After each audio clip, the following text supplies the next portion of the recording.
Yes please Umesh भाई पटेल। धन्यवाद अध्यक्ष महोदय, आपने मुझे वित्त विधायक वर्ष 2024-25 पर बोलने का मौका दिया, इसके लिए मैं आपका बहुत बहुत धन्यवाद और आभार व्यक्त करता हूं। अध्यक्ष महोदय, सरकार ने इनकम टैक्स दरों में जो बदलाव किया है वो स्वागत योग्य है, लेकिन बजट में प्रॉपर्टी की बिक्री पर इंडेक्सन को समाप्त कर लॉन्ग टर्म कैपिटल गेन को 12.5% किया गया है। मेरी सरकार से मांग है कि इंडेक्सन वाले मुद्दे पर सरकार पुनर्विचार करे और उसको वापस ले। बीसीडी महोदय, सरकार ने श्रिम्प और फिश फीड पर बीसीडी को घटाकर 5% करने का और उनके विनिर्माण में प्रयुक्त होने वाले विभिन्न इनपुट्स पर भी सीमा शुल्क में छूट देने की प्रस्ताव के लिए मैं आभार और धन्यवाद करता हूं। जीएसटी से प्राप्त राशि के संदर्भ में सरकार ने कहा है कि हमने इससे जुड़े कर संग्रह को ध्यान में रखने के साथ ही इस बात पर जोर दिया कि छोटे व्यापारी एवं छोटे उद्योग को कोई तकलीफ नहीं हो। लेकिन महोदय, हमारे प्रदेश में अनेक फैक्ट्रियां बंद हो रही है क्योंकि अब हमारे प्रदेश में फैक्ट्रियों के लिए कोई विशेष लाभ नहीं है। साथ ही स्थानिक प्रशासन की अड़ियल रवैये और गलत नीतियों से फैक्ट्री वाले बहुत परेशान हैं, जिसकी वजह से भी फैक्ट्रियां बंद हो रही है। ऐसे भी कोरोना काल में जो फैक्ट्रियों को नुकसान हुआ है वो आपके समक्ष है। अध्यक्ष महोदय, हमारे देश में राज्य 50% जीएसटी के रूप में ही केंद्र को रेवेन्यू देता है, जबकि हमारा केंद्र शासित प्रदेश 100% रेवेन्यू जीएसटी के रूप में देता है। महोदय, आपसे अनुरोध करते हैं कि हमारे प्रदेश की फैक्ट्रियों को बचाने के लिए 50% जीएसटी केंद्र भले ले, पर राज्य के तौर पर ले जाने वाली 50% जीएसटी माफ करे और फैक्ट्रियों वालों को उसका बेनिफिट पहुंचाए। महोदय जी, बीमा पर लगाया गया जीएसटी कम किया जाए ताकि सब लोगों बीमा का फायदा ले सके।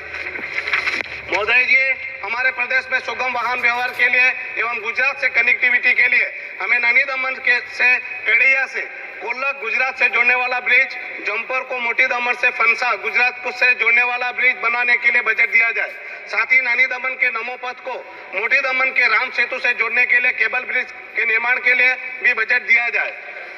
महोदय जी, शिक्षा बोर्ड बनाने के लिए, यूनिवर्सिटी एम्स बनाने के लिए भी बजट दिया जाए और मोनोरेल के लिए, चेक डैम बनाने के लिए एवं दीव में 12 का ड्रेजिंग के साथ हार्बर प्रोजेक्ट के लिए भी विशेष बजट देने की कृपा करें।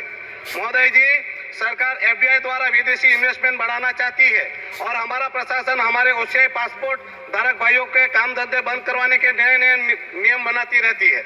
महोदय जी, हमारे प्रदेश में हमारे ओसीआई पासपोर्ट धारक भाइयों के बाहर लाइसेंस, लिकर लाइसेंस, दुकान के लाइसेंस जैसे विविध व्यवसाय एवं रोजगार की परमिशन कैंसिल कर उनके काम धंधों को बंद करवाया जा रहा है।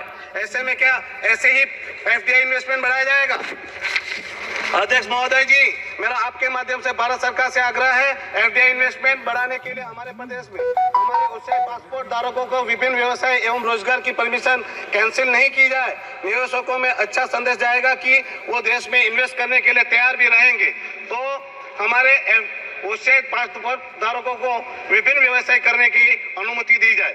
साथ में आपसे कहना चाहता हूँ, भारत सरकार ने जो टैक्सेशन का फाइनेंशियल ईयर रखा है उसको कैलेंडर ईयर 1 जनवरी से 31 दिसंबर करना चाहिए। मैं और ये कहना चाहता हूं कि चैरिटेबल ट्रस्ट के लिए जो टैक्स का स्ट्रक्चर है उसमें काफी सुधार की जरूरत है और उसको इजी बनाना चाहिए। पार्टनरशिप फॉर्म पर जो 10% टीडीएस लगाया गया है उसको नाबूद किया जाए और ओल्ड रिजिम और न्यू रिजिम से लोग कंफ्यूज हो रहे हैं, जिसको मेरी मांग है कि न्यू रिजिम ही रखा जाए। साथ में शेयर बाजार पर टैक्स की पुरानी व्यवस्था जो थी उसको ही लागू किया जाए।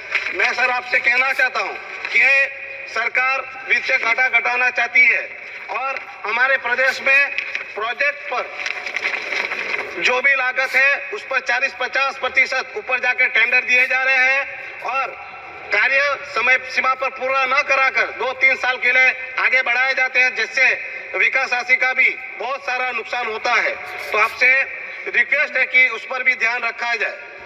आपने मुझे इस बजट पर बोलने का मौका दिया, आपका आभार।